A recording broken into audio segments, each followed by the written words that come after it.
Welcome and good evening. My name is Samir Gandesha. I'm an associate professor in the Department of Humanities here at SFU. I'm also the director of the Institute for the Humanities. Those two things often get confused, but they are quite separate and distinct. It's really wonderful to see such a packed room tonight. This is especially the case because we're competing with at least 3 or 4 other events. One of which is, of course, the leaders' debate this evening. But the other one is an event with Lawrence Hill taking place not too far away. So it's really great to see so many faces out tonight. And I think that really just shows the urgency of this particular issue. So it gives me great pleasure to welcome you all here to our lecture. Before I go on to introduce our speaker this evening, Mr. Alex Neve, I'd like to first acknowledge that this event is taking place on the unceded territories of the Coast Salish peoples, the Squamish, Musqueam, and Tsleil-Waututh nations. I'd also like to just spend a minute and talk about the Institute and our fall program, which is now really in full swing. So SFU is extremely unique in that it has a constellation of programs that are tied and work together under the aegis of the Department of Humanities. These are the Institute, of course, which seeks to try to foster a critical discussion of pressing issues of the day through the prism of the humanistic tradition broadly understood. We have the Grace McInnes Visiting Scholar Program, as well as the J.S. Woodsworth Chair.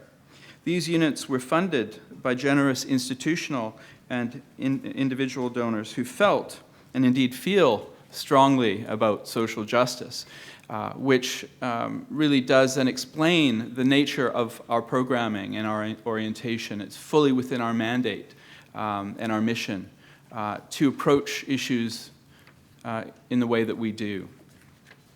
So in honor of Grace McInnes and her outstanding social and political service as a Member of Parliament for the New Democratic Party, the Institute for the Humanities here at SFU established the Grace McInnes Visiting Scholar Program in 1993.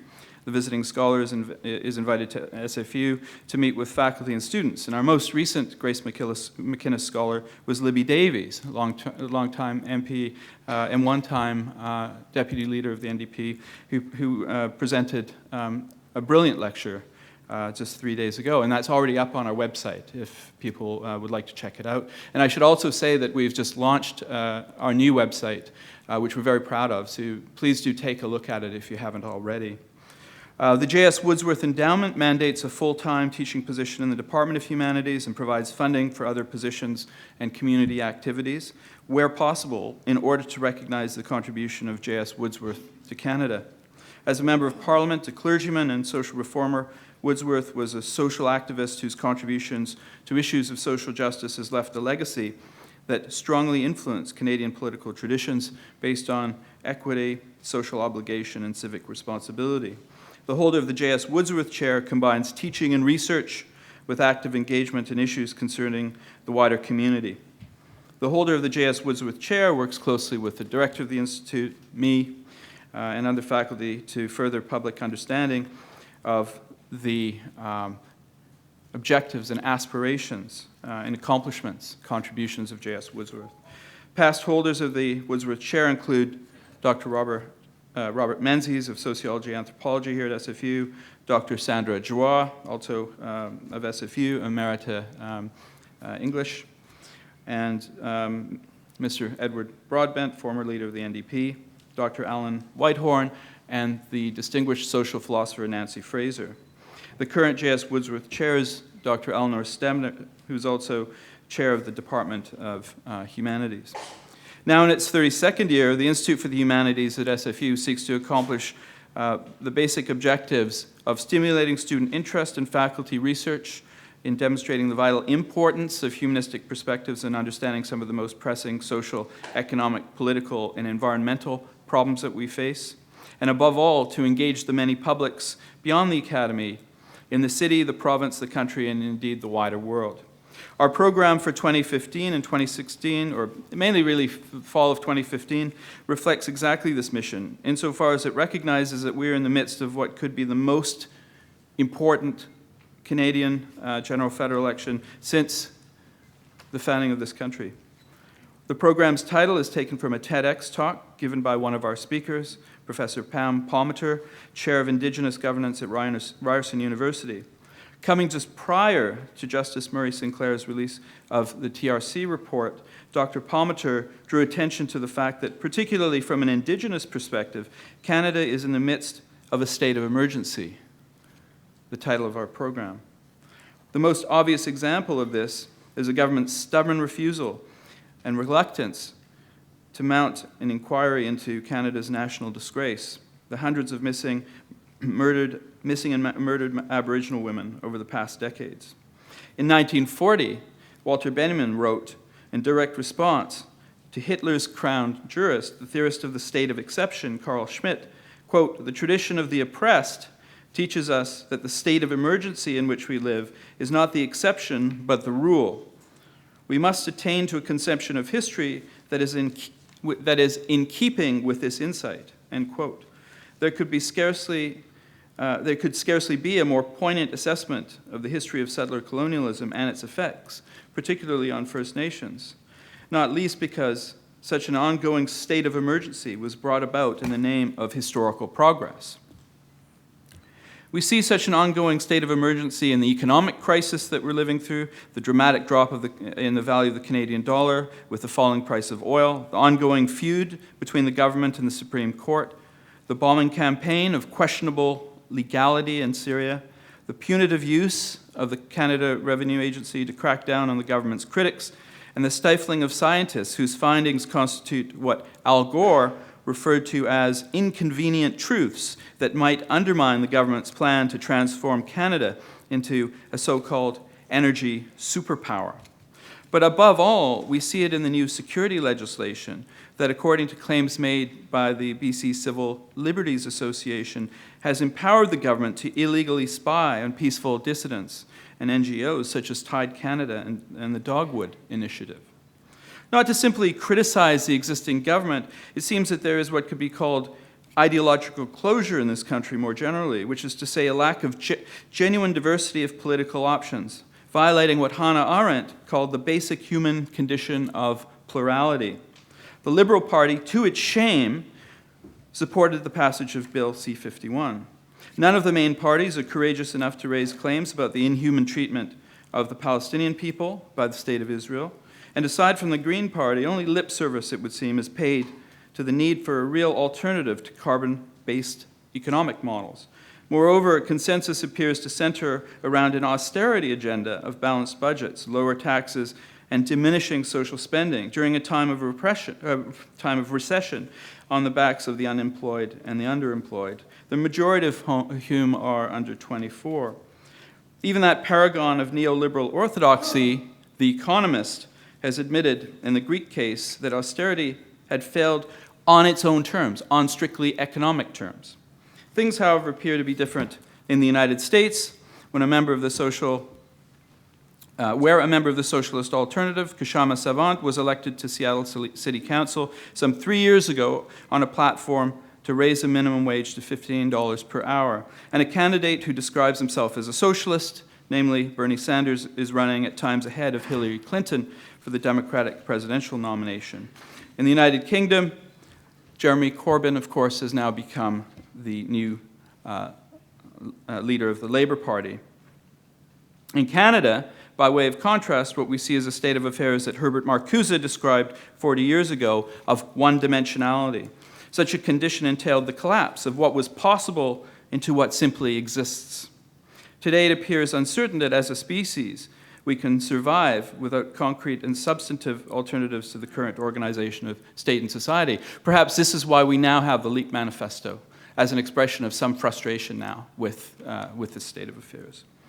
So in our program this fall, we logically follow on last year's program, which was entitled Democracy in Dissent, which drew attention to the fact that as dissent has become increasingly criminalized, and Canadian parliamentary democracy seems to be in a kind of free fall.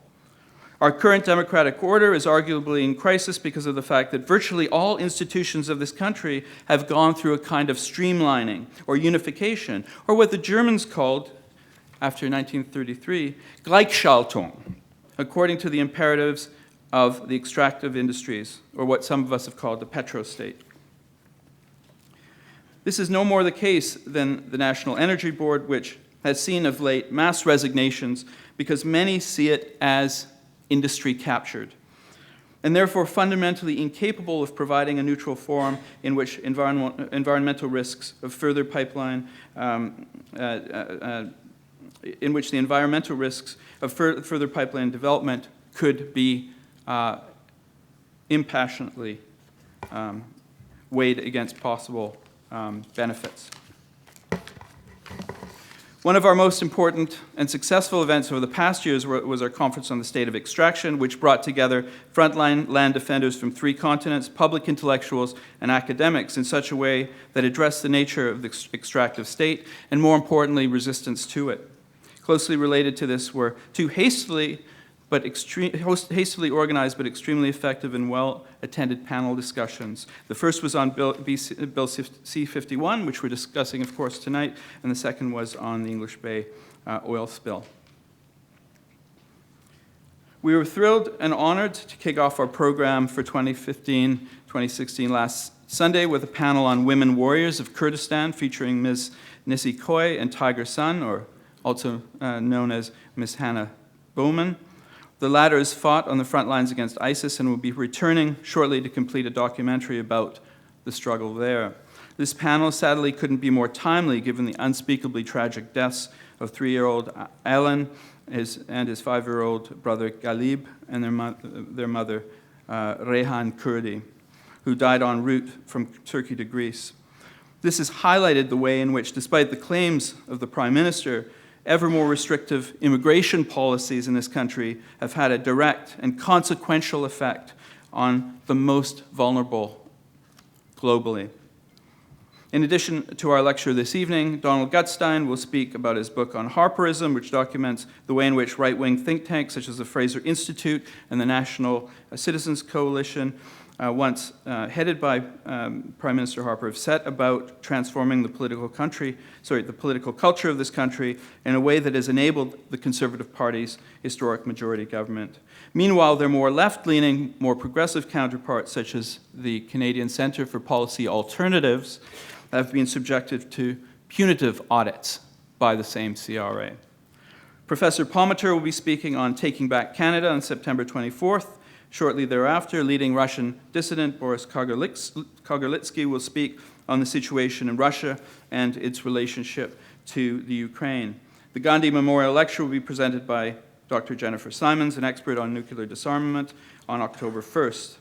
The former chair of the ALR Commission, Richard Bullock, unceremoniously dismissed from his post, according to some, because he disagreed with the BC government about opening up the agricultural land reserve for development at a time of climate change and profound worries about food security, will be speaking in the middle of October. We also have award-winning journalist and filmmaker Michael Harris, author of Party of One, Stephen Harper and the Unmaking of Canada, speaking on the Rubicon election of 2015. That'll be on October 5th. At the end of October, Roxanne Dunbar-Ortiz will be speaking about her myth-busting, prize-winning book, An Indigenous People's History of the United States, in which we will certainly hear many disturbing echoes of our own Canadian history. As a contribution to the 50th anniversary celebrations at SFU this year, we're co-hosting a major conference on the legacy of Ernest Becker, the Pulitzer Prize-winning author who taught at SFU for several years and whose theory of terror management remains extremely influential. Relatedly, we'll be hosting a panel on the politics of fear.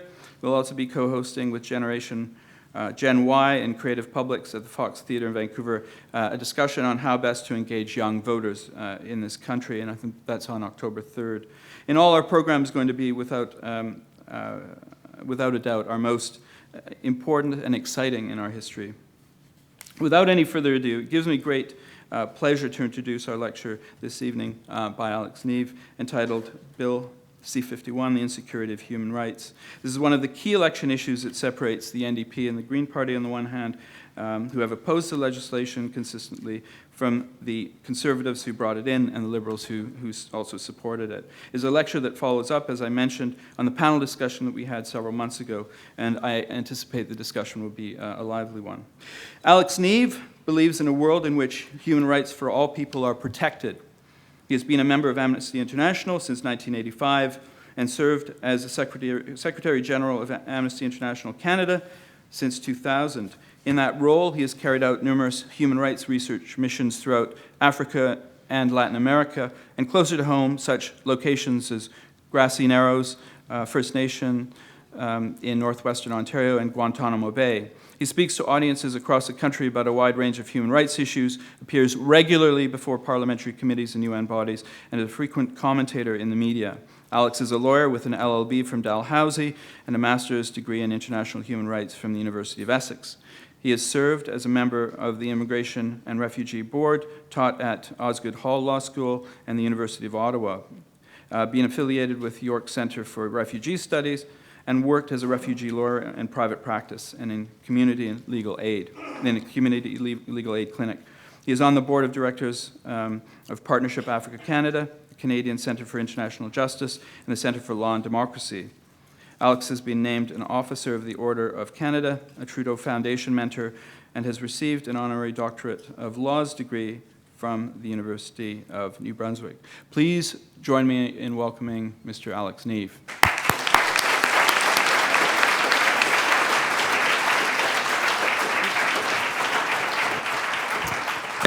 Thanks so much, Samir, for those engaging opening remarks and warm welcome and introduction.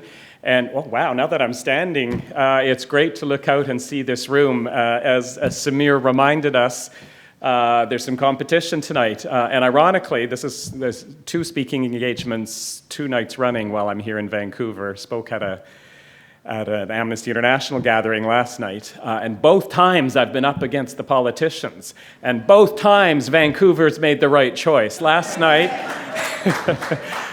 there was a room full who didn't stay home and watch the absurdity and theatrics of the Republican debate, and tonight you have chosen to give a pass on the predictability, I'm guessing, of what was being hashed about in Calgary, and have come tonight. Nonetheless, I would say still to engage in this election, because this particular issue that I'm delighted to have an opportunity to share reflections and concerns and analysis and recommendations with you about tonight is on the election agenda. I don't get to say that very often as Amnesty International. And this time around, here we are with 2 major preoccupations for Amnesty, the Syrian refugee situation and Bill C-51. And even once in a while, sneaking into some of the election coverage and issues, violence against Indigenous women. So it is an election in some ways that is paying a bit more attention than usual to some of these issues that really matter. So obviously, Bill C-51 means I'm going to be very much focused on and talking to you about Canada and our nation and our laws tonight. So it may seem a little odd to you, but I'm going to take a couple of minutes at the beginning to actually take us thousands of kilometers away from Canada. And I want to take you to Mauritania in West Africa. And I was there about 2 years ago on an Amnesty International research mission. And I'm not assuming there's a lot of knowledge or familiarity in the room with Mauritania and its many challenges.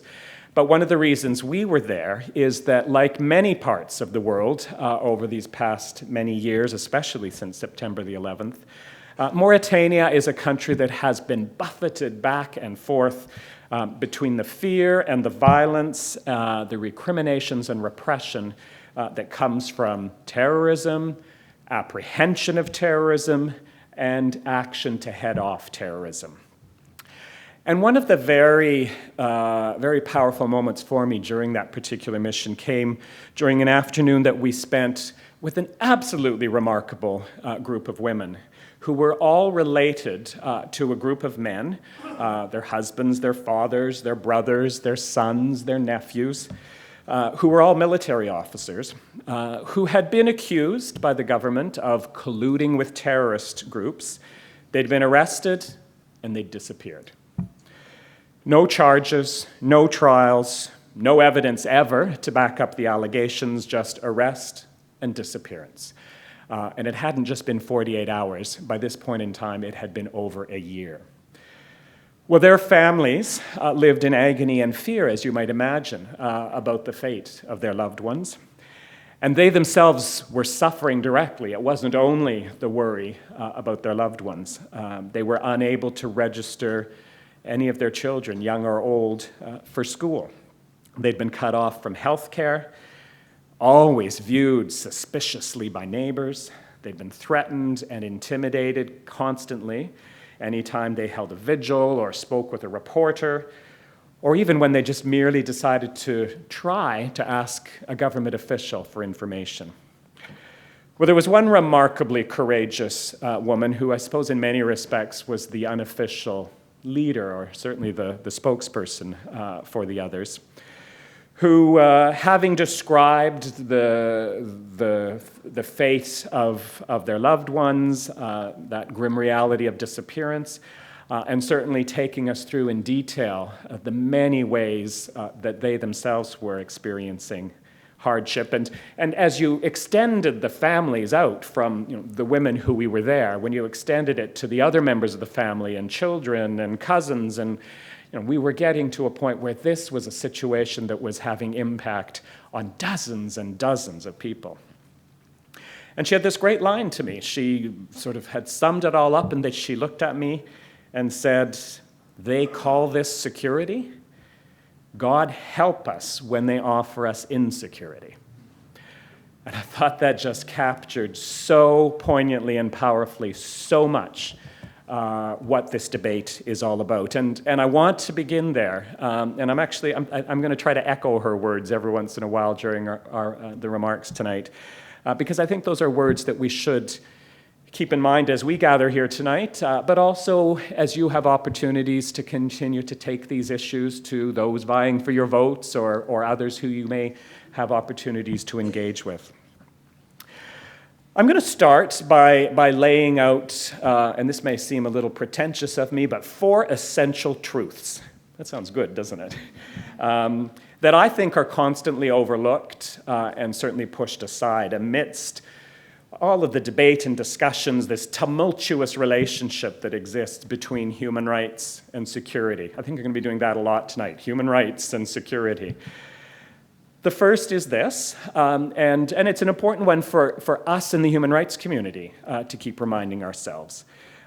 Acts of terrorism are human rights violations. And they are of very serious concern from a human rights perspective. It's not that terrorism is not a worry for the human rights community.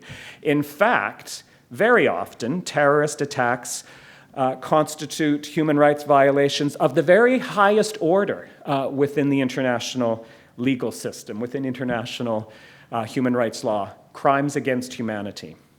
And that means that governments are not only permitted, the human rights community won't just sit back begrudgingly and allow governments, accept the fact that governments may do something to deal with terrorism. Far beyond that, governments have a binding and clear human rights obligation to do something about acts of terrorism. And I'll begin by saying to you, time after time in countries all around the world, Amnesty has, in our actions and our reports and our documenting, taken governments to task for a complete and utter failure to do so, to not respond, to not give a damn, to not care, and thus violate their human rights obligations. So that's a first point. A second, though, is that obviously efforts to both prevent and respond to terrorism must at all times comply with the requirements of international human rights law and international humanitarian law. They're not separate and apart somehow. And that includes a whole variety of rights. I mean, it includes all rights, but as we know, as we've seen this play out in countries around the world, and as we've been through the debates and the cases in our own country, We know that there are particular rights that are almost always engaged, and they're important rights. It's the right to life. It's the prohibition on torture and ill treatment, the ban on discrimination. It's safeguards against arbitrary arrest and unlawful detention, fair trial guarantees, and the freedoms of expression, of association, of assembly, and religion. International law anticipates this. It anticipates insecurity. It anticipates acts that governments will have to respond to in order to keep their populations safe. And as such, lays out in the international human rights system carefully drafted, very specifically circumscribed reasons and situations in which it is possible to, in a very limited context, temporarily, as needed, constrain or violate, limit some, not all, rights. There are others, however, and this is governments that did this. This wasn't Amnesty International way back then, writing this down and coming up with these limits. There are other rights that governments, as they crafted the treaties, knew could never bear any exception. And that, of course, very much relevant to our debates around national security, includes the ironclad, unconditional, no exceptions, applies to everyone, ban on torture. A legal principle that has, I suppose to say the least, been sorely tested in recent years. But here is essential truth number 2. When it comes to national security, when it comes to counterterrorism, governments must comply with the human rights norms they established. Third, ensuring that national security is grounded in full regard for human rights is not just a human rights imperative. It is also essential from a national security perspective. Legislating, ordering, allowing, or taking advantage of human rights violations in the name of security betrays that very goal of security, because it only creates more victims, more marginalized communities, more grievances, greater divisions, all of which serve in the end to do what? Foment insecurity. Subject a family, a community, a village, a faith group, a people to unrelenting and capricious discrimination, arbitrary detention, and torture, and we somehow imagine that opens up a magical path to understanding, reconciliation, and coexistence? Of course not. Those words from Mauritania again. They call this security. And here's the fourth that I want to begin with, and that is that it's absolutely crucial to keep in mind that worldwide national security has been used regularly. I could easily give you a pile of Amnesty reports this high as an excuse, a pretext, a cover, a shield, a justification, a defense for human rights violations by governments of all political stripes for a host of different motives. National security in name, but the real game, something else. Cracking down on political opponents, crushing followers of a particular religion, targeting a minority, or more often than not, simply greedily and crassly seeking to hold on to power. National security is used to explain why the impact of laws disproportionately, unfortunately, impact on one group, one religion. National security is put out there as the reason. It's okay, shrug shoulders and say, yes, the fallout is too bad, but what are we to do? A bit of sense of powerlessness. But the point here is, and I think it's a very important one, just because governments say it is about national security does not somehow magically and automatically make it so. Even look at the ridiculous extremes that takes us to here in Canada.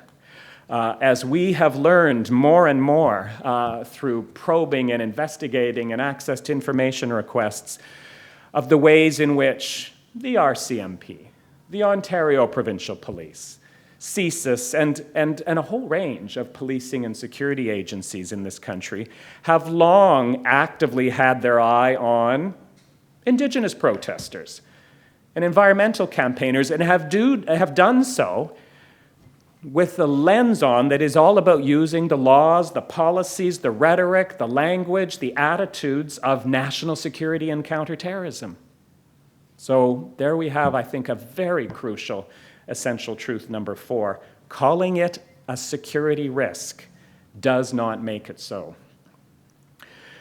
So those are important points to begin with. I think they in some respects sort of define the fundamental principles that have to guide us as we move through understanding and assessing something like Bill C-51.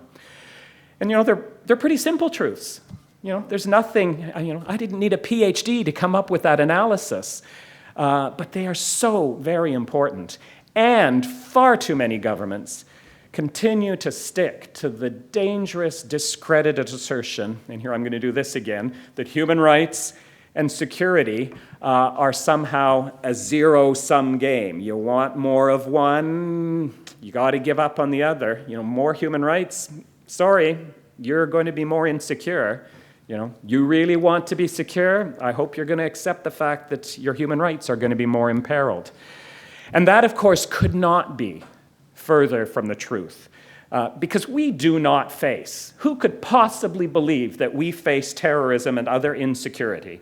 Because we've gone wild in protecting human rights. And we're out of control in delivering justice around the world.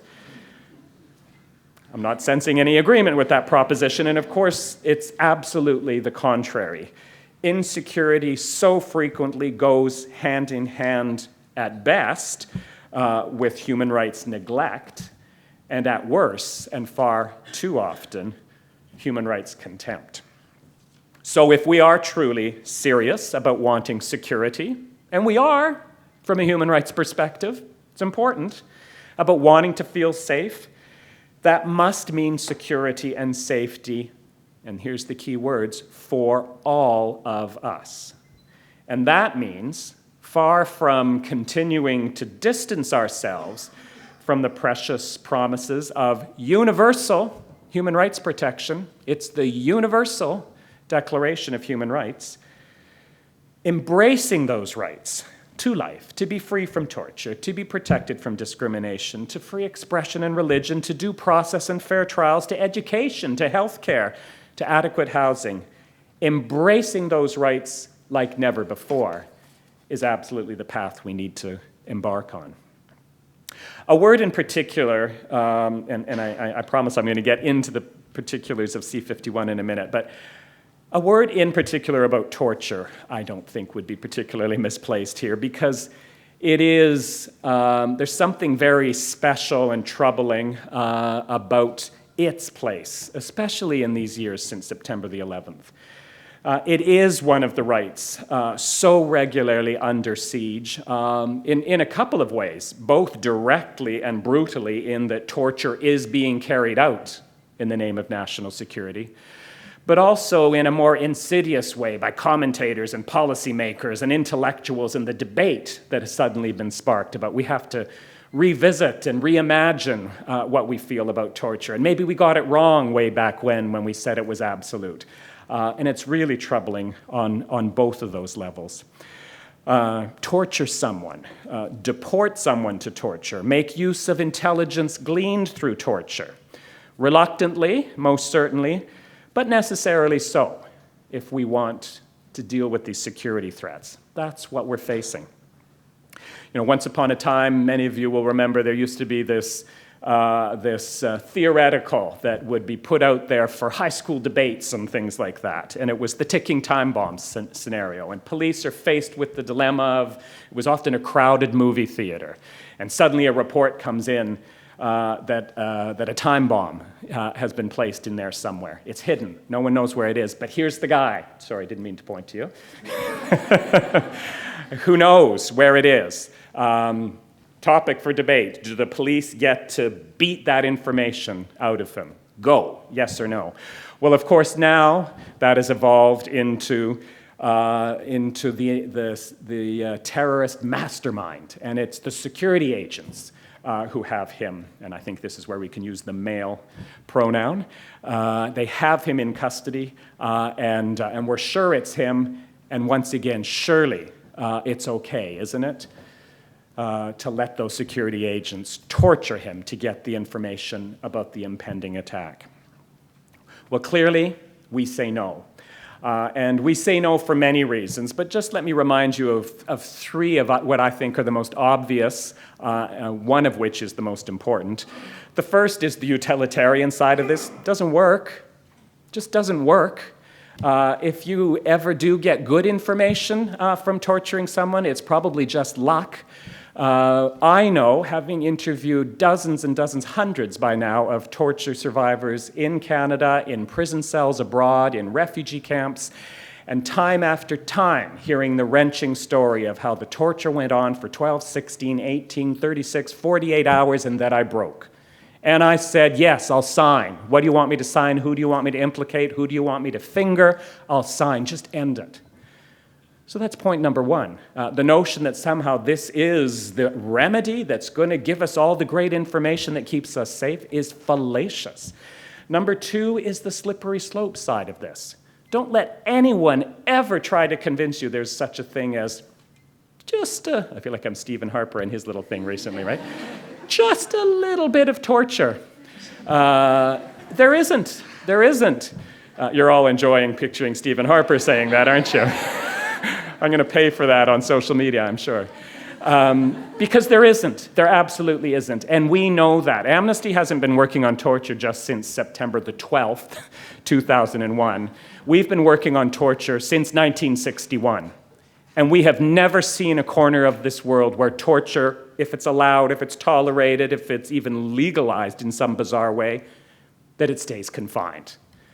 The minute it's there, the minute it's part of the policing culture, the minute it's allowed by the courts, the minute that people turn a blind eye to it, it grows and it grows. And of course, if it's okay, therefore, to torture the terrorist mastermind who knows about the impending attack, well, surely you must be able to torture his close accomplice, who's the one who knows where he's hiding, and we must be able to torture the accomplice's wife, because she knows where the accomplice is hiding. And surely all of the people who maybe went to school with the wife, and all of the people who lived in the same community as the accomplice, and who went to the same mosque or other religious institution as the suspect, and you get my point. It just does not end, ever, ever. Once it's there, it grows and it grows. But the third reason, and actually this is the most important reason, because I wouldn't want you to believe that if someone here is suddenly able to convince me, here's the ways in which torture can work, here's the ways in which you can get a guarantee that that tortured person is going to tell you the truth. And number two, here is the ironclad legal system that will keep it confined, and it will never be beyond that torture, that terrorist mastermind. The most fundamental reason we have to stand up against torture in the name of countering terrorism is because we must. And it's governments who got it right. They knew when they crafted the norms that say absolutely never is torture allowed against anyone, that was so essential, because torture by its very nature so directly and viciously, completely eviscerates the sense of integrity and dignity that is at the core of what it is to be human, that is what it is all about to have human rights in the first place, that if we've given up at all in standing firm against torture, we might as well say we've given up on human rights, because that's where it all begins and that's where it all ends. And we don't take ourselves to a better world. All we've done is leave ourselves trapped in this world, and this is the point I was making earlier, of torture and another victim and reprisals and more fear and more repression and more torture and more violence and terrorism, and on it spins. The courageous way out of that is to say no, absolutely never. Torture will never be accepted and excused. What is the lay of the land 14 years after September the 11th? And we have just passed that auspicious anniversary. Well, it's been 14 years of unprecedented spending, that's for sure, of lawmaking, of going to war, 14 years of illegality, all in the name of boosting security and fending off terrorists. Has it delivered the goods? Well, I just want to read you a couple of paragraphs that really struck my attention a couple of days ago from a seasoned US journalist, a man named Dick Meyer, who's the White House correspondent for the Scripps news service. And he wrote, I thought, a very insightful and quite provocative column just after the 14th anniversary of September the 11th. And here's what he had to say. Unless we snap out of it soon, the legacy of 9/11 in America, and I think it's a global message, will be a chronic, irrational fear of terrorism that will continue to sanction wasteful spending, tragically futile military adventures, and growing compromises of our civil liberties and international principles. 14 years after 9/11, America's terrorism policy resembles a history museum, crammed with dusty old assumptions, antiquated objectives, unexamined ledgers, all shrouded in a cloak of secrecy and imminent invisible danger that vanquishes any form of skeptical inquisition. As taxpayers, we are being scammed. As citizens, our constitutional values are being compromised. As human beings, we are being needlessly frightened. One might say this shows the terrorists have won. They haven't. It's that our common sense has surrendered. There's a lot in there, and I think that's another good place to sort of frame how we approach our understanding of C-51. So what about Canada? And that does bring us to tonight's topic, half an hour into my comments. Bill C-51, or as I actually have a very diligent colleague back in my office who slaps my wrist now every time I say Bill C-51, because it ain't anymore, friends. It's not a bill anymore. It's the law. We need to talk about the Anti-Terrorism Act 2015. And to put it very baldly and simply, what we have is a response to concerns about security that takes us further away from human rights than any other national security reforms we have ever seen in Canada. Ever. The human rights failings are in fact so numerous and so serious that over the few short months, I'll come back to that Bill C-51 was moving through the parliamentary process, Amnesty said, and we actually very rarely say this around legislation, that it was beyond redemption. It was beyond saving. We usually get in there and roll up our sleeves and we say, okay, on page 2, paragraph 3, if you took out that line and you added this, let's move to page 6, page 9. We said it was pointless. There was so much that was wrong with this bill, and it was all so deeply interconnected that we said that the only defensible way forward was to withdraw it and start again. Earlier this year, when I and many others were speaking out about C-51 in public events and rallies and media interviews, which was while the parliamentary process, as it was still ongoing, we inevitably always, all of us, began with a long list of, I guess, what we would have termed at the time the process concerns. That sounds so trivial, as if process doesn't really matter. It was so fundamental with respect to Bill C-51. And even though that is to a certain degree now history, given that the process is complete, the bill is now law, it is worthwhile remembering some of those very serious shortcomings as to the how around Bill C-51's journey, how the bill became law. Those concerns begin with the fundamental question that any government must be able to answer with any new law, and that's especially true with a law that trumps all over our rights. And the question is this: why? Why is it needed? What's the rationale? What's the purpose? That question was asked repeatedly. I bet you many of you asked it, maybe even when you had a chance to engage with your MP or in other fora. And if any of you got an answer to it, you are heroic, because it was a question that was never answered. What is missing in what we've got now? What are the gaps? What is the problem with the existing laws? And how is that separate and apart from perhaps how the laws are enforced, or how the officials are trained, or how the financial, human, and logistical resources are determined and deployed? No questions were offered because, quite frankly, I'm convinced no answers were offered because, quite frankly, I'm convinced no answers existed. There were concerns as well about the timing and limited nature of the parliamentary process. I'm sure many of you remember that. Safe to say that few pieces of legislation have ever moved through the House more rapidly. And that was not because of remarkable efficiency and stupendous cooperation among the parties by any means. It was because of government determination not to give it anything remotely approaching meaningful time for study, for debate, and certainly not to ensure that parliamentarians who have this precious responsibility to make the right decisions about our laws would hear perhaps from all the relevant experts along the way. Even now, it still defies my belief, but it's true that, for instance, the government refused to allow Canada's Privacy Commissioner to appear before the House of Commons committee that was studying that bill.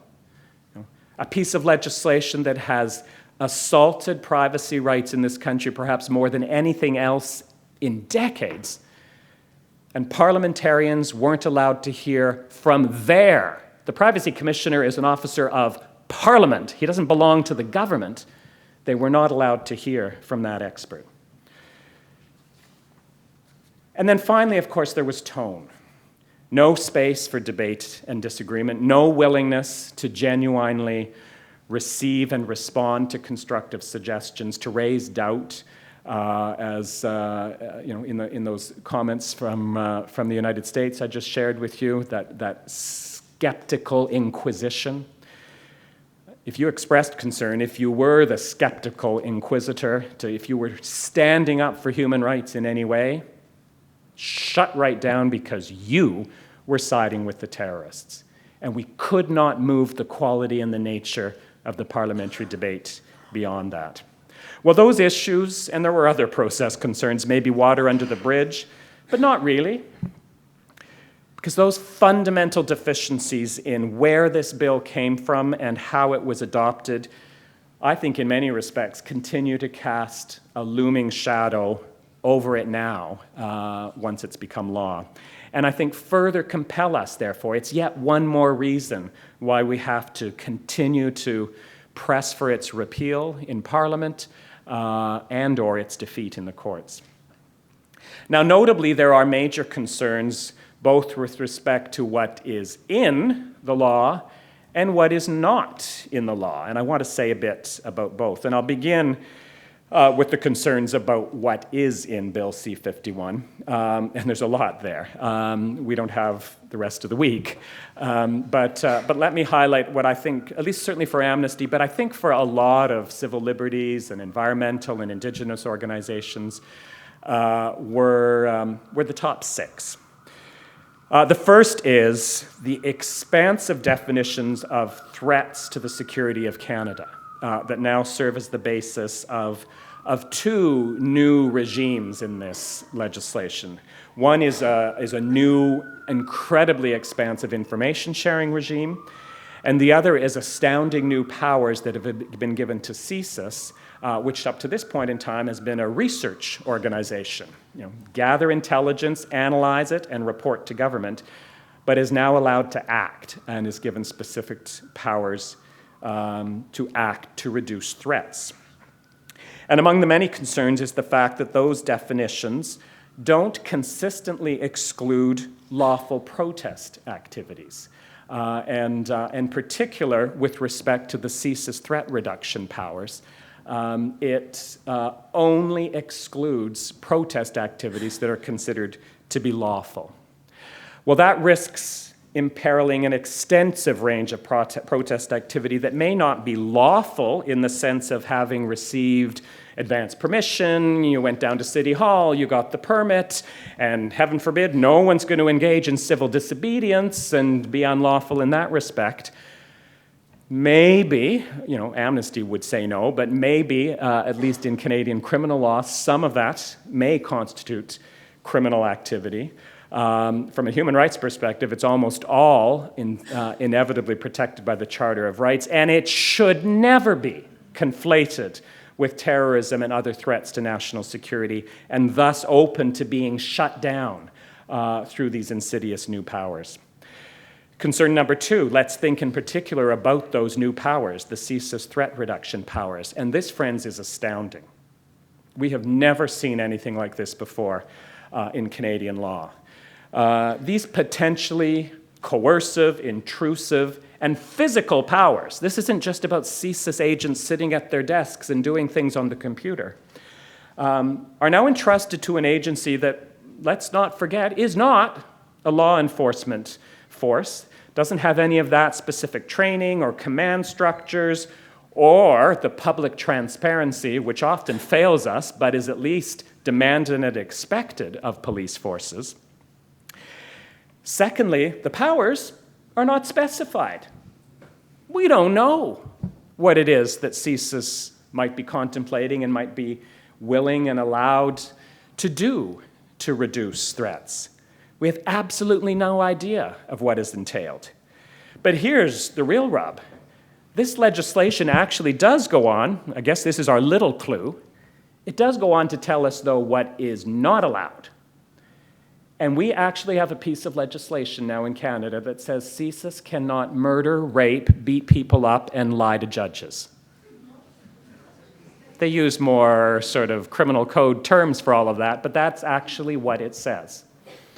So we can all go, phew, but just kind of sit with that for a minute. Wow, it was necessary to write that down. That's kind of the first thing that comes to mind. Wow, you mean that was possibly part and parcel of what might have been the powers that CSIS was going to exercise? So we get this glimpse, but boy, does that glimpse give you a shudder as to what may be at stake here. But then thirdly, from a human rights perspective, wow, there's a whole long list of your human rights that are not there. Very notably, given the circumstances in which we know these powers would likely be exercised, there's nothing there at all around any of the liberty and due process rights. There's nothing there to protect us from arbitrary arrest, detention, abduction, kidnapping, nothing that would require that if we were arbitrarily arrested, illegally kidnapped, that we would at least be brought in front of a judge and have all of our due process rights and the right to be charged. None of that is there. Absolutely nothing. We do have the can't beat you up piece, so that takes us partway down the torture road. But in the national security world, when torture comes up, we know, years and years of documenting it now, that right alongside the physical beatings, it's the psychological and mental torment, those forms of torture that are so regularly used. That's not on the list. None of the freedoms are there. Freedom of expression, freedom of association, freedom of assembly, freedom of religion. Nothing there about discrimination. But don't worry, you will not be murdered, raped, or beaten up by a CSIS agent, and if they did do any of those things, they won't lie about it to a judge. But what about judges then? And the other thing that is chilling about this particular part of the legislation, friends, is that the bill actually, the law, does actually go on to contemplate the fact that, some of these things might violate the Charter, these undefined things beyond the 4 prohibited categories. From a human rights perspective, I'm reading along and I'm kind of hoping naively then that the next words will be, therefore, if this would violate the Charter, dear CSIS agent, I guess legislation doesn't say dear CSIS agent, don't do it. No way. It says, if this might violate the Charter, dear CSIS agent, go to a judge. Okay? Well, then we assume that the next words will be, and dear judge, if CSIS agent has come in front of you with something that would violate the Charter, don't authorize it. It doesn't say that. It says to the judge, When CSIS comes in front of you with one of these applications for an authorization for a warrant, a charter-violating warrant, imagine that, well, you're supposed to balance things. Here's some of the things you should take into account. And oh, by the way, do not have regard for any other law. You're not allowed to pay attention to any other laws.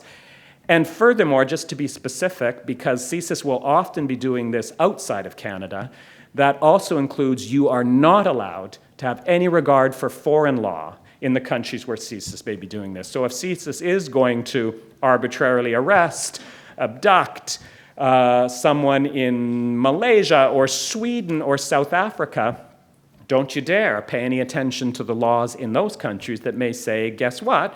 Arbitrarily arresting, kidnapping, abducting, mental and psychological torture is illegal. I mean, it's stunning on every level imaginable. Obviously, from a human rights perspective, it couldn't be more offensive that we have legislation that is both contemplating and authorizing human rights violations. It's also from the state of our nation, from the notion of what governance and democracy is all about, is so corrosive because we had legislators who felt, and obviously there were many who voted against it, but not all, who felt it was absolutely fine to vote for a piece of legislation that draws judges into violating rights. Remember that thing called separation of powers? Aren't judges the ones who are supposed to be the guardians to ensure that doesn't happen? Sure, what I studied in law school, I was in law school as the Charter of Rights had just been adopted, and we were celebrating this incredible new role that the judiciary was going to play in Canada. And here we are in 2015 with a piece of legislation like that. I believe in judges.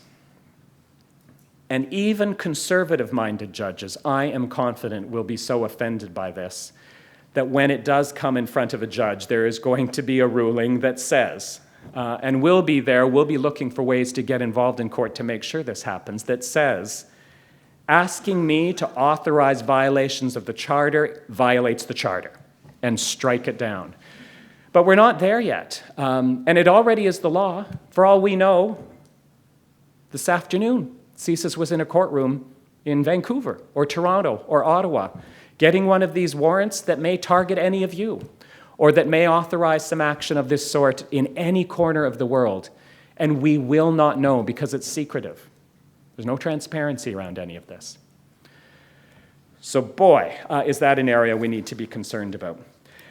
There's another area that I think is equally insidious and troubling. I mean, they're all troubling, these areas, but there's a couple they have this creeping, ugly, poisonous nature to them that really call us to be vigilant and concerned. And the next one I want to highlight is this new criminal offense. And it's the criminal offense of promoting and advocating the commission of terrorism offenses, and maybe some of you are with me, or with the government, to that point, but it doesn't end there. In general, the commission of terrorism offenses in general. That does not at all conform to the absolutely essential international requirement that limits to freedom of expression must be narrowly and precision laid out and directed to addressing a very specific and obvious concern. We do have permissible limits on free expression in Canadian law with respect to such recognized offenses as inciting or threatening or counseling the commission of particular terrorist offenses. Conspiracy to commit, joining with others to plan terrorist attacks, actually specifically counseling someone to go out there and commit a terrorist offense. It's all there already. And here's another one of these areas where, when pressed, the government was never able to offer an explanation as to what is it that is so necessary here that goes on top of this long list of already clearly existing Canadian criminal laws here. Well, there's obviously anything but precision in the words "in general." And they are, of course, not defined anywhere in the bill. We don't have any idea what even the legislators think "in general" means. Well, this provision will inevitably violate free expression. But what I'm particularly concerned about here is I'm not really imagining that there's suddenly going to be, a dozen arrests every week under this particular provision. What I'm worried about, and I already hear people talking about it, is chill. Because we don't know. We don't know what in general means. And even when the expression or the views being promoted are offensive or disturbing or challenging, it doesn't mean that they should be understood as criminal. And much will also arise here that is about debate. It's about questions, provocative questions, back and forth, the kind of exchange of ideas that help us understand these kinds of issues. But with this kind of a law, we're going to see chill. Maybe I shouldn't go to that rally. I don't think our organization is quite ready to sign on to that open letter. You know what? We're going to sit this particular campaign out. Maybe I really shouldn't talk about this with my coworkers because I just don't know. And I already hear and sense people grappling with that a bit. And that is almost always the greatest enemy of free expression. It isn't so much, especially in a country like Canada, that we have a raft of arrests. There are parts of the world, obviously, where that is what happens. But it's this sense of chill. We also have a very troubling expansion of detention powers in Bill C-51. Detention powers in itself isn't bad, but these are detention powers without charge. Being held in detention without charge. It's a legal tool known as recognizance with conditions. But this is of real concern because liberty rights matter. They matter a lot. Freedom is one of those other things that's at the very core of what it is to have rights. Without your freedom, all of the other rights matter not, do they? And they therefore must be scrupulously protected. And most essentially, that means by ensuring that arrest is on the basis of intent. It doesn't need to happen within 15 minutes, but with intent to promptly lay a recognized criminal charge, and that the ongoing detention after that charge is only in furtherance of getting quickly to a prompt and fair trial. That's what it's all about. That's the essential framework of how the international human rights system understands liberty. Well, now we're reducing the threshold of suspicion for an arrest without charge from an assertion that we have to do it because we think that person will carry out some sort of terrorist act, to now that the assessment is simply needed because it may be carried out. There's a sea of difference legally between will and may. And then beyond that, it increases the potential length of arrest. From right now in Canadian law, the possibility of being held without charge for 3 days to now being held without charge for 7 days. The UN Human Rights Committee has said that this sort of security detention should be used only to address a present, direct, and imperative threat which cannot be addressed through any other alternative measures. I don't think we're quite in line with the UN's advice here. There's the new information sharing regime, which I'm sure you all have been following with great concern, which is based on the most expansive definition of acts that, quote, undermine the security of Canada that we've ever seen. It's a list that goes on like this of subsection A, B, C, D, E. And here's a little kind of eye-opener for you. Terrorism isn't even number 1 on the list. Terrorism comes in at number 4. Not that it's listed by ranking, but there's always kind of implicitly that sense when you read through a list like that. Here's how number 1 is drafted. Interference with the capability of the Government of Canada in relation to intelligence, defense, border operations, public safety, the administration of justice, diplomatic or consular relations, or the economic or financial stability of the country. Just digest that for a minute. And I want hands up as to whether there's anyone in this room who confidently knows they've never done anything that would come within that category. I mean, we agree that information sharing is both inevitable but even necessary in dealing with security threats. Of course it is. Of course it is. You know, silos and sitting on information and not letting one agency speak to another or even one government speak to another is not going to do any of us any favors in dealing with security issues. It's also helpful from a human rights perspective to make sure that information gets shared, including, for instance, when we're wanting governments to do everything they can to find and hold human rights violators to account for their crimes. But it also has such clear potential to violate human rights, most obviously privacy rights, but we also know that sharing information that has been inaccurate and irrelevant and unfounded and inflammatory, and it often is, goes far beyond intruding on our privacy, and it has frequently led to very serious human rights violations, including to the extremes of torture. That has been documented, for instance, in 2 judicial inquiries in Canada, not just in Amnesty International reports, although we're as good as any judge. That's the story of Meher Arar. Remember his case? Most of you will. That was a judicial inquiry. Was it the story of 3 other Canadian men, Abdullah El-Malki, Ahmed El-Mati, and Muyad Nuruddin? Another judicial inquiry. And information sharing, inflammatory, inaccurate, unfounded, unjustified, unsubstantiated information sharing is what set the whole chain of events into motion that at the end of the day saw those 4 men tortured in Syria and in Ahmed El-Mati's case also in Egypt. So that means that the permissible reasons for sharing information widely must be tightly and carefully limited. The stunningly vast list we see in C-51, as I say, with terrorism only at number 4 on the list, is anything but that. And it means also putting in place rigorous mechanisms and safeguards to ensure accuracy, to ensure relevance of information that is being shared. Those were the lessons of those 2 judicial inquiries. It's as if those inquiries never happened.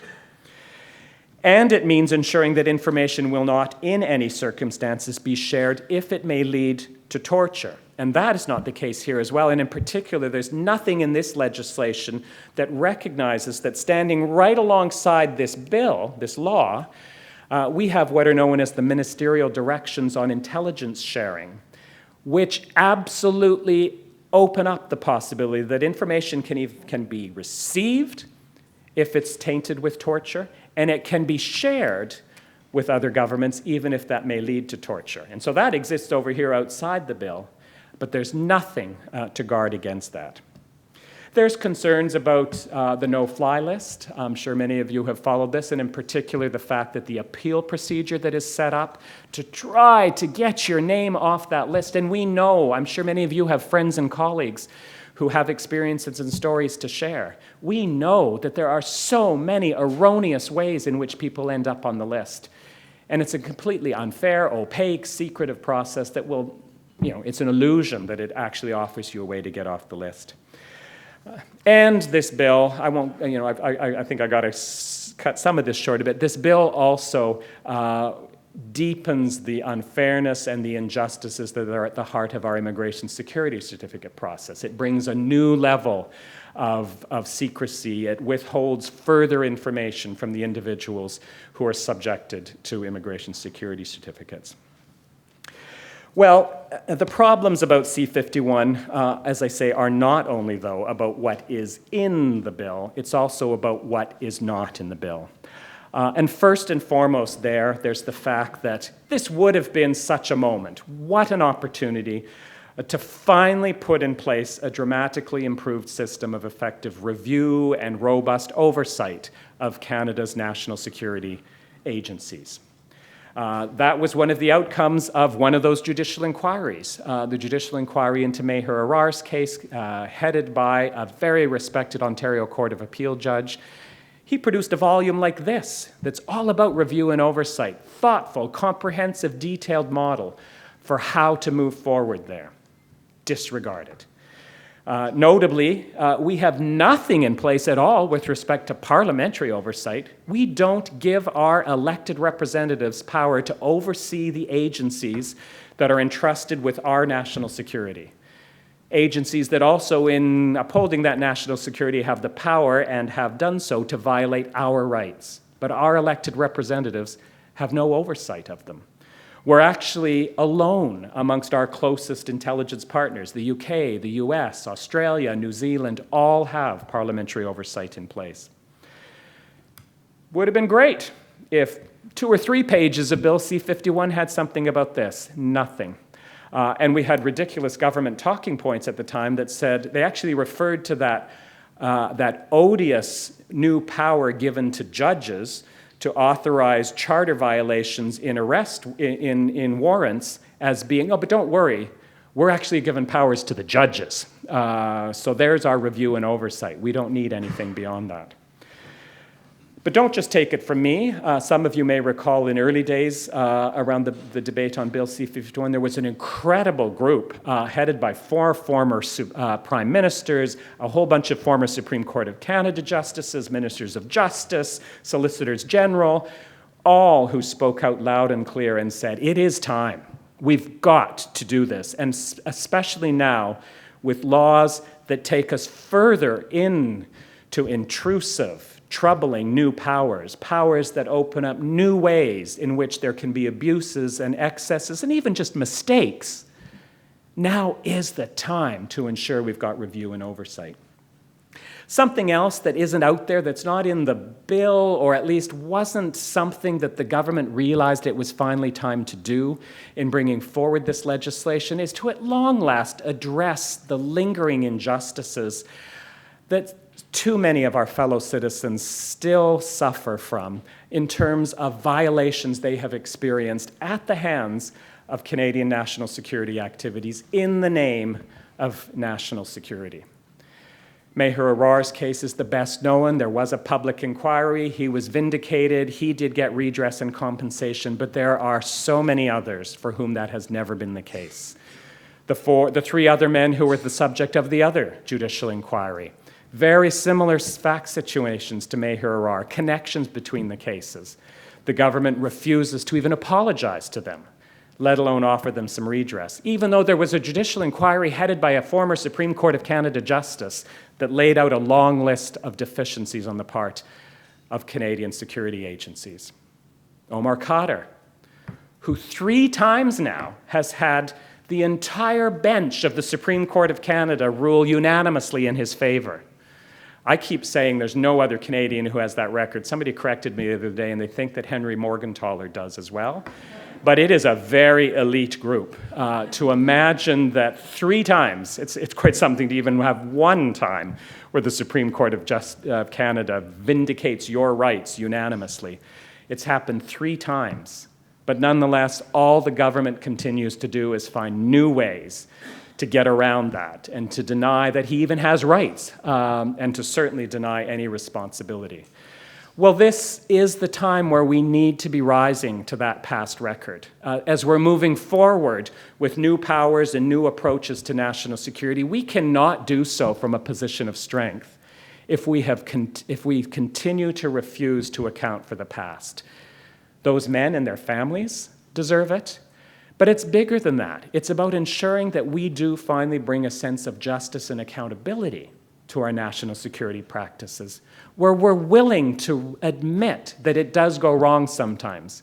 And sometimes it isn't even for bad intentions. Sometimes it's about mistakes.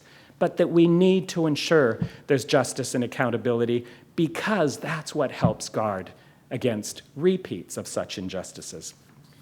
This also would have been a great time for the Canadian government to finally lay out an action plan whereby we're finally going to act on the numerous recommendations that UN bodies have put in front of Canada over the years regarding the many deficiencies in our national security laws, the fact that the Immigration Act still allows deportations to torture, the fact that we do have this ministerial direction in place that countenances the possibility of our intelligence relationships being poisoned by torture.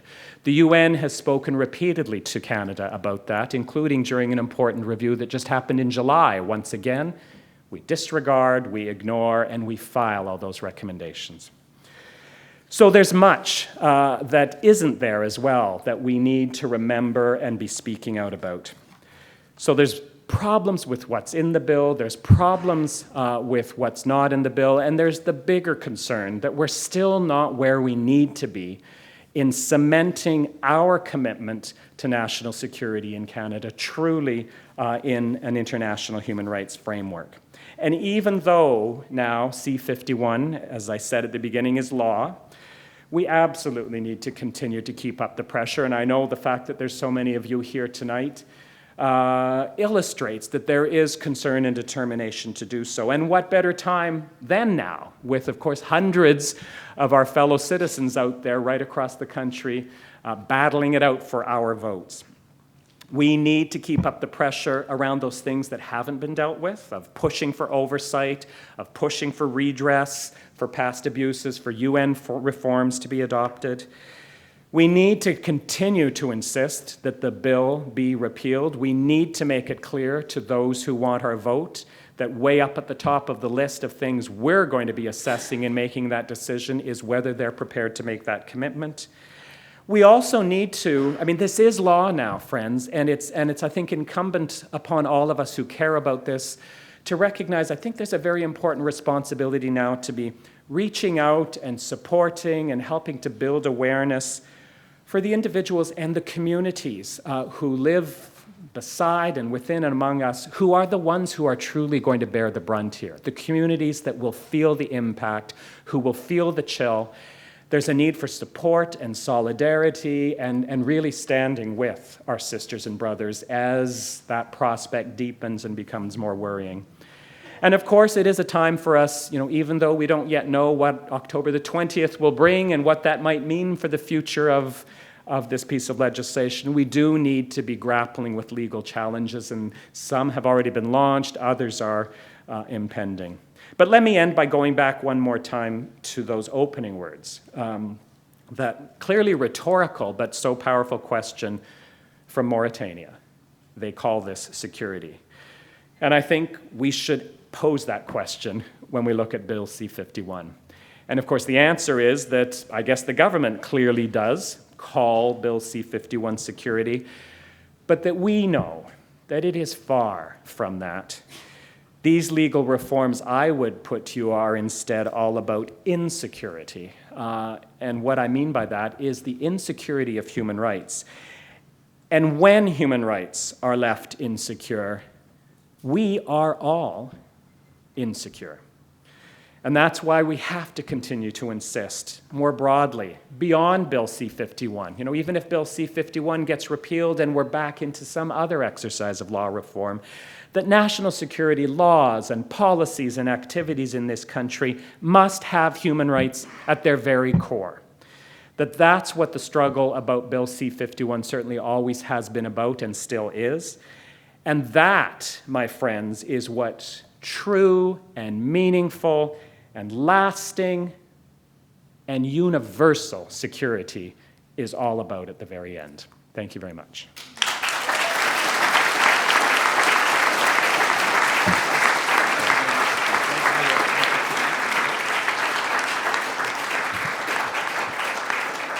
Thank you very much, Alex. When you mentioned the UN, I just couldn't help but think that we probably need observers from the UN for October 19th. It would be a good idea. So now we have approximately 35 minutes for questions. There's a microphone right in the middle of the room. Please line up. And I do ask you to please keep your questions concise and make sure they are questions as opposed to commentary. Okay? Thank you. Yes, you're up. Okay. My name is Faye Blaney. I work at the Downtown East Side Women's Center and been a longtime member of the Women's Memorial March Organizing Committee. And I just wanted to give thanks for Amnesty International participating in the Sisters in Spirit campaign, bringing attention to the murdered and missing women. And I just found it interesting that you were saying that CSIS members were not permitted to murder, rape, beat, or tell lies. And I'm just really concerned at the prospect of Amnesty International supporting the decriminalization of prostitution, and that idea of murder, rape, beat up, and tell lies is exactly what happens to Indigenous women that are being murdered and going missing. And I just want to know, how do you reconcile that? There is no human rights protections for Indigenous women under that new resolution that you've passed to decriminalize prostitution. Well, just let me take a moment to respond to that. And thanks for the question. And it certainly does reflect a difficult and at this point still in many respects ongoing debate and discussion within Amnesty International. Some of you will know, not all, that it's actually a process that's been underway globally. This is not about Amnesty International Canada alone, for 2 years. And I've very much appreciated, I've had opportunities over those 2 years to be here in Vancouver on a couple of occasions for amazing roundtables with activists from both sides of this debate who have shared generously and brilliantly their insights and experiences, and that's been incredibly helpful to us. What has recently happened in August at a global meeting in Ireland, which was the Amnesty International movement coming together, is that there is a resolution that has been passed. It's been reported in the media that a policy has been adopted. It's a resolution that now authorizes the adoption of a policy which will happen over the course of the fall. And it does, I mean, I can't tell you how difficult and emotional and within Amnesty divisive this discussion and debate was. But it does, at the end of the day, authorize the development of a policy that is, you are right, about decriminalization, but I think it's unfortunate the ways in which it has been reported. It's really full decriminalization. Amnesty is going for full decriminalization, capital F, capital U, capital LL. And I do want to assure that the resolution does not set a framework that imagines full decriminalization. The resolution also talks about a whole variety of things that, once this policy is adopted, not only can be, but have to be criminalized, and has a lot to say about trafficking and sexual exploitation of children, and more broadly than that, exploitation. And I think in particular that concept, which is one that is going to need to be developed very, very thoroughly in the policy, is one that is going to give us some space within which I think a lot of the concerns about people who understandably are troubled about this decision because of their own personal experiences or their frontline work or the way they understand and approach this issue. I think that is what is going to give us a lot of space around this. The other thing I would want to assure you, I can't see you anymore, I think you're in the back. Oh, there you are. In particular, from an Indigenous perspective, is one of the things that we as Amnesty International Canada sought to do as best we could in this difficult debate was make sure that the resolution would have some strong recognition of Indigenous rights, safeguards, and principles in its final term.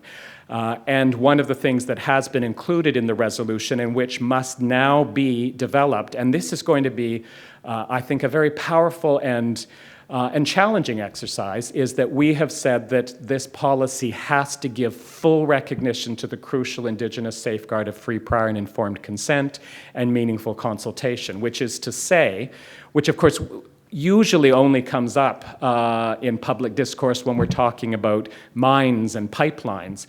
But that's not what international law says. International law says that when governments are proposing anything, including laws, imposing or taking away laws that stand to impact in a significant way on the rights of Indigenous peoples, that can only happen on the basis of meaningful consultation and with their free, prior, and informed consent. So I would just share that with you as one aspect. I know that would not likely address all of the preoccupations you may have, but that's one other piece we now have to develop in the policy itself.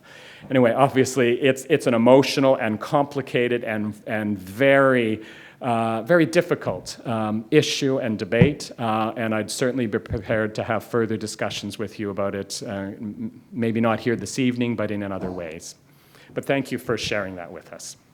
Yes? I'm Peter Marcus. I'm a communist candidate in Vancouver East. Section 98 of the Criminal Code in the 30s, the 20s, and 30s, and also the War Measures Act banned our party. So we have a definite stake in this. And also it was banned during the Second World War. Anyways, those two pieces of legislation are not as bad as this Bill C-51. Bill C-51, in my opinion, the opinion of our party, is police state legislation. And in my opinion, there is no judicial oversight of a police state.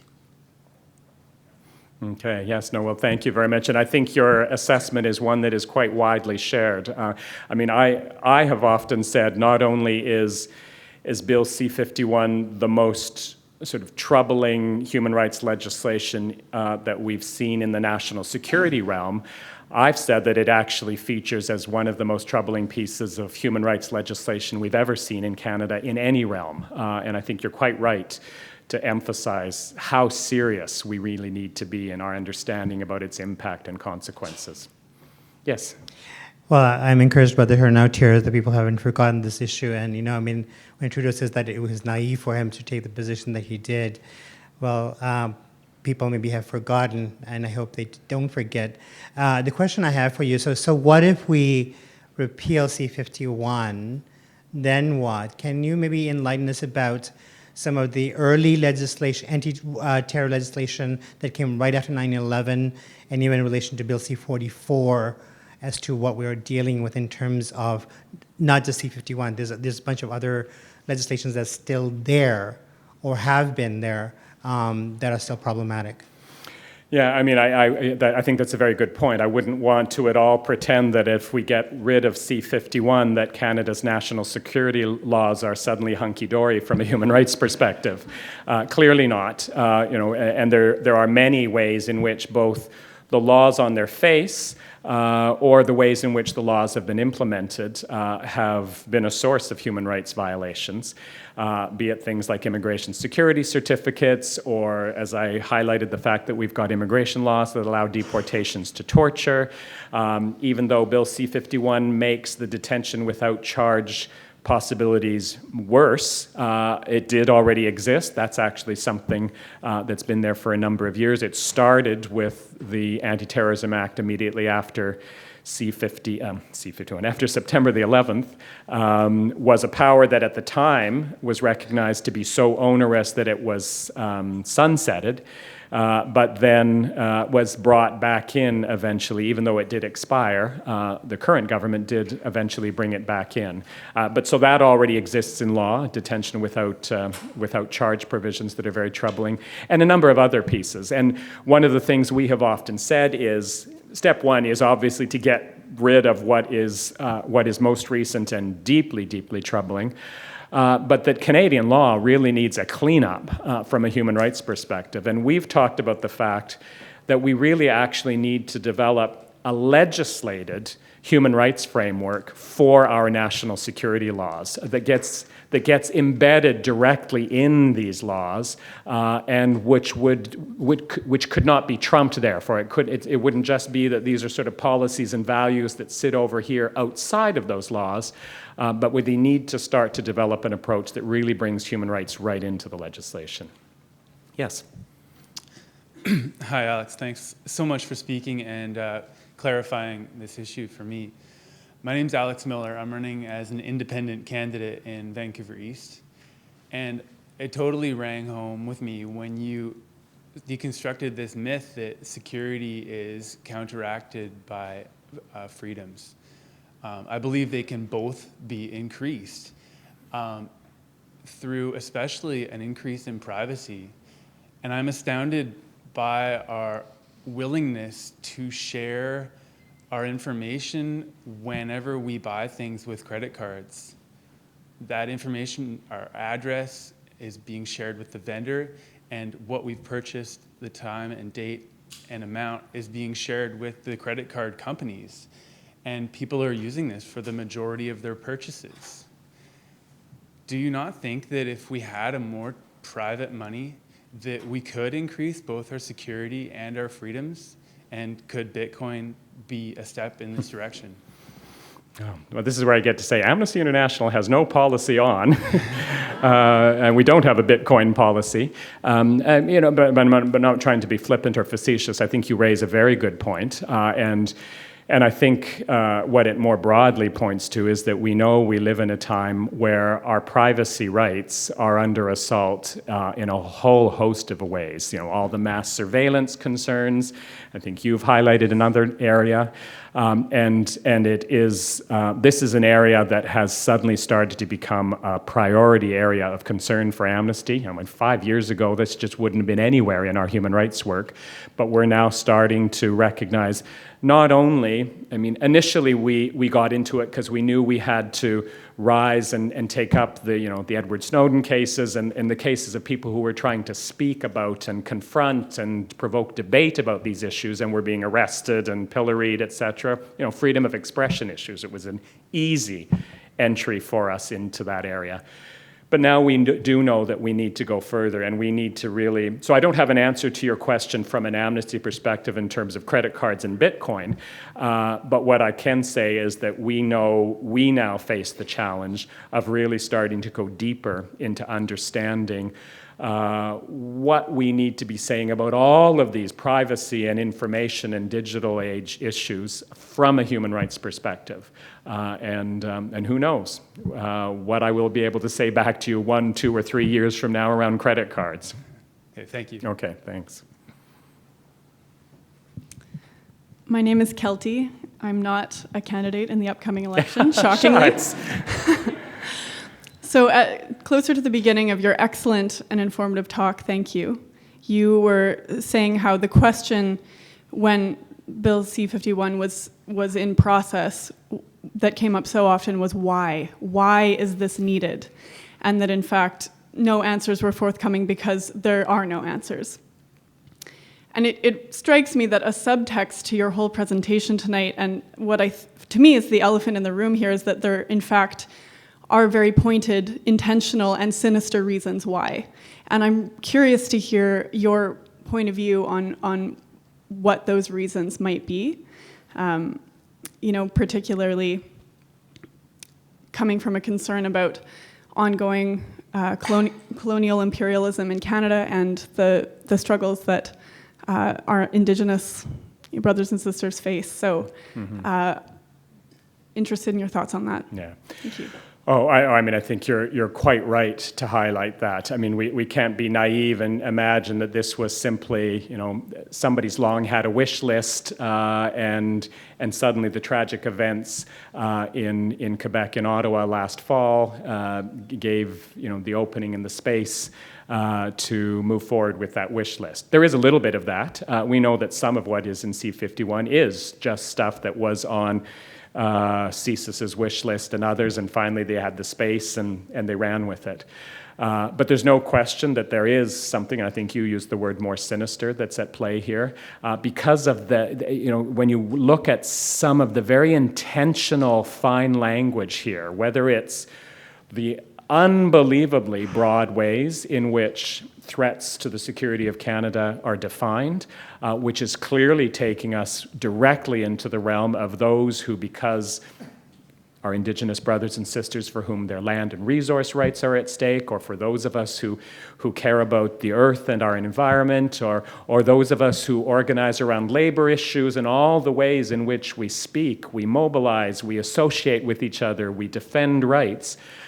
There are so many of these provisions which were drafted in ways which so directly sweep that all up. That wasn't accidental. That's not just casual. That is intentional, absolutely.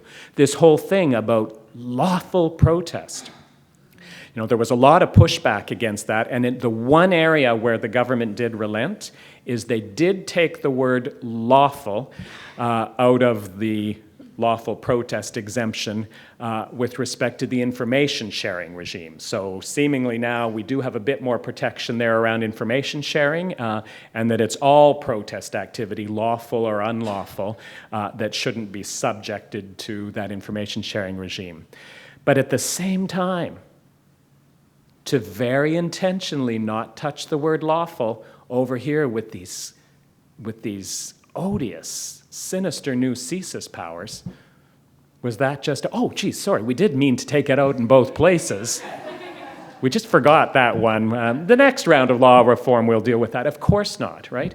And that's an area where we do have to be very concerned for the reasons you've highlighted. This is creating a new policing power, entrusting it to a completely unaccountable security agency. This is the kind of thing that happens elsewhere in the world, isn't it? With no accountability, with complete secrecy, anticipating that it's a power that can intentionally violate our rights. And that it will be exercised on the basis of these unbelievably expansive new approaches to security. So there are agendas within agendas here, absolutely, and we should not close our eyes to that. And I think it's important for you to remind us of that, because that's one more reason why our determination to turn this around needs to continue. Thank you. Yes? I just have a couple quick questions. The upcoming election is an awesome opportunity for us to voice our opinion and vote accordingly. If on October 21st we are faced with a conservative minority or, heaven forbid, a conservative majority, where do we go from there? And just secondly, I was wondering if this talk will be available online. Now, I don't know the answer to that is yes. Well, I think there's a slightly different answer with respect to your two possibilities, and I have to be studiously not political, so I'm not taking a side here on the election. But I think there are very different possibilities, minority and majority, even if it's conservative. The obvious being that minority does give space, political space, depending on which party is going to sort of be supportive of the conservatives and help them maintain power.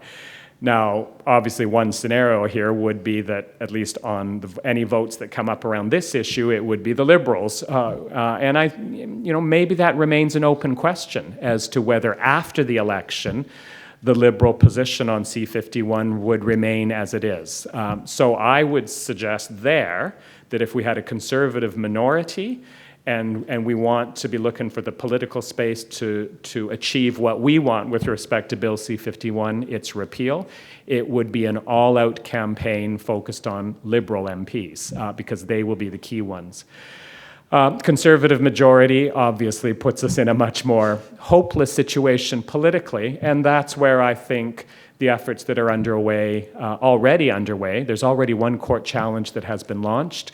There's going to be others forthcoming, a variety of different strategies that are going to happen in different courts as well. And so getting behind and supporting those of you who are legally inclined, there's ways to help with the legal teams.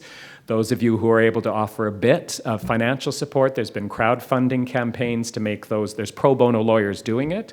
But there's still the need for resources, so I think support there. But the other piece that I would really highlight, and I think I said it a little bit in passing towards the end, but I think all of us in this room need to really take up the responsibility to reach out and be supportive to the communities, to the individuals who will be impacted. We know disproportionately impacted, and that is our Muslim and Arab friends and neighbors and co-workers. It is our Indigenous sisters and brothers. It is particular constituencies that are going to be at greatest risk and who are going to need us to be standing with them, listening to them, offering advice, and standing with them in the struggle as they need to go forward with. So I think that's another important piece. Great, thanks. And where and approximately when will this talk be available? Approximately in a week or so. And where would they find that? They find that on our website. Okay. The Institute for Humanities. Yes. To what extent do you see proportional representation as strategically important for the fight for human rights in Canada? This is another one of those areas where Amnesty doesn't have a position. One of the things we just have never done as a global movement is engage in debates about voting systems. We have a lot to say when we feel people's right to vote is being taken away from them, or if they're being intimidated or subjected to violence. I mean, all Amnesty would say is that, there is an internationally enshrined right to be able to participate in a free and fair vote, but we have not engaged in discussions and debates and don't have a policy as to what model that should take. So sorry to duck that one. Well, thanks for your terrific, if deeply troubling talk. You're not going to float out of here on a cloud? No, not at all. This is a question from the point of view of one who's in the humanities. I was a student and now teacher in the humanities, in this Humanities Institute. And those in the humanities have to concern themselves with the specifically cultural, in this case political, cultural dimensions of the situation before us. I have the impression that the government, in pushing through this bill, on the one hand, sort of counted on a substantial support in the Canadian populace, one based on a culture of, on the one hand, fear and insecurity and so on, on the other hand, a kind of, I don't know, a passive belief that the government is always right. After all, if you're not breaking the law, what do you have to fear from these, et cetera? So on the one hand, I think that they depend on that. On the other hand, the law itself has a proactive effect on political culture, and it can actually create this. You were alluding to some of it, with the chill factor would be in the same category. So my question is, as one, this isn't a position of Amnesty International, which I realize is not a division of the humanities, but although it'd be nice. Why isn't it, Samir?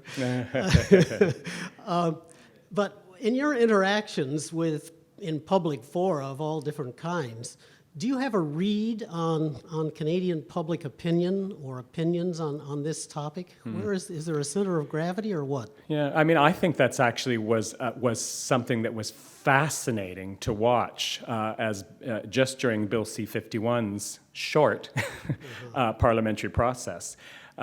Early opinion polling was almost off the map in terms of support, and I think that's because people were getting the Ipsos telephone call and being told, guess what, the government has new legislation that would give CSIS the powers to prevent terrorist attacks.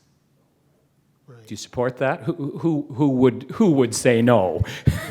And the first numbers that were coming in were like 80%. It was amazing how quickly that started to shift as the debate deepened. And what, of course, was so important was that the debate wasn't only with voices like Amnesty International coming forward, but it was those 4 former prime ministers and Supreme Court justices. It was media, editorial opinion, right across the spectrum. I don't often have agreement with what Rex Murphy says on the National, but he was on fire about this, right? And so things started to shift quite quickly. And you could see that part of the reason, I think there was 2 reasons why the government was so determined that this was going to be law by the summer. And that was because they wanted to take it into the election. They wanted to boast about it. But I think they also knew that they were in risk of losing the opinion, the battle for public opinion, and that they had to get this done quick because even some aspects of their own base, the aspects of sort of a strong conservative base that are concerned about big government and intrusion and, so all those information sharing provisions started to become deeply troubling as people understood it more and more. So I think probably, the Liberals are, misread where that opinion polling was going, and, I'm not privy to their inner sanctums, but one wonders if they could do it again, would they do it the same way? I don't think they either necessarily saw that the polls were going to swing as quickly as they did. So I take some comfort in that. I mean, having this debate in 2015 was very different than the debate we had in 2001, where the rawness of what people felt, and I think therefore what you were alluding to, the can't question it, government knows best, because all I want to do is know that I can go up an elevator in a high rise and feel safe while I'm doing so. Make it happen. And it was hard for those of us who were speaking out at that time to gain any traction and break through that. Whereas this time it's been quite different. Right, thank you. Okay. Thank you for the excellent talk. My question is about something you said earlier. You said that Canada seems to be a bit unique in terms of the fact that this legislation, the oversight requirements on this legislation, I mean, amongst even our allies, Canada is a bit unique in terms of having no oversight, no parliamentary oversight. So my question is, how much of this legislation do you think is actually imported, and how much of this legislation do you think might actually be exported to other allies who perhaps have similar security concerns? And from your unique vantage point at Amnesty International, do you see this legislation traveling in, out, anything, any light that you can shed on that? That would be interesting. Yeah. Thank you. That's something we're very alive to. And now there's nothing I would point to you at this point to say, and look, already, those new CSIS threat reduction powers, there's a new bill in Australia, et cetera, et cetera. But we know that the likelihood of some of that happening is very real, and that yes, there probably are, and almost certainly would be aspects of what we have, which have been inspired, not necessarily replicated, but have been inspired by powers elsewhere. And that's why, for Amnesty, working on this issue isn't just a concern for our section and our national campaigners and analysts, et cetera. Our international office has been very engaged and certainly played a key role in helping us do the analysis and formulate the positions that we put in front of Parliament, for instance, during the parliamentary process. And that was for exactly the reason you've highlighted, that this is bad news in Canada, and that we know in the national security realm, bad news in one country quickly and easily becomes bad news in other countries as well. And that there's a little something special about that when it comes to Canada, because Canada is often, rightly or wrongly, we might say, still seen out there on the global scene as the human rights good guy.